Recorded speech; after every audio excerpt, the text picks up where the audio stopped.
Hello, আসসালামু আলাইকুম, good evening. আজকে বিকালের নাস্তায় তৈরি করে ফেললাম তেলের পিঠে। এই পিঠেটা এক এক দেশে এক একজন জায়গায় এক এক নামে বলে। কেউ বলে তেলের পিঠে, কেউ বলে তেল চিতই, এক একজন এক এক জায়গায় বলে নাম দেয়, কিন্তু আমরা তেল চিতইও বলি বা তেলের পিঠে বলি। এটা আমাদের গ্রাম্য ভাষা।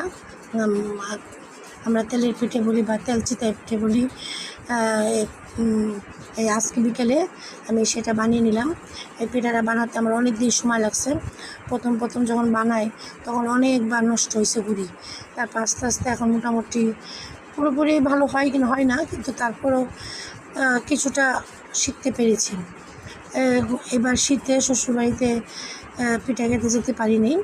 অনেকবার যেতে বলেছে, কিন্তু নানান সমস্যার কারণে, এই সমস্যা সেই সমস্যার কারণে পিঠা খেতে যেতে পারিনি। কিন্তু তারপরে যখন আমরা শীতের পরে গেলাম ঈদের সময়, রোজার সময়, তখন আমার শাশুড়ি আমাকে একটু গুড়ি এবং অল্প একটু গুড় এবং নারিকেল দিয়ে দিল পিঠে বানিয়ে খাওয়ার জন্য।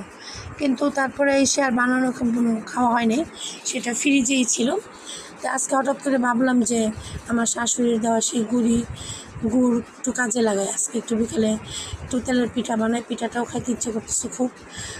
আর যেহেতু জিনিস সব মোটামুটি আছে ঘরে, এই চিন্তা করে বিকেলবেলা বানিয়ে নিলাম সুস্বাদু তেলের পিঠে।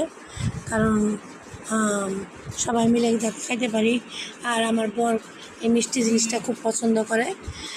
সে পিঠা, তারপরে যে কোনো মিষ্টি জিনিস খুব পছন্দ করে। আর আমার এই পিঠাটা খুব ভালো লাগে, বানাতেও সহজ, জলদি হয়ে যায়, আবার খেতেও খুব দারুণ।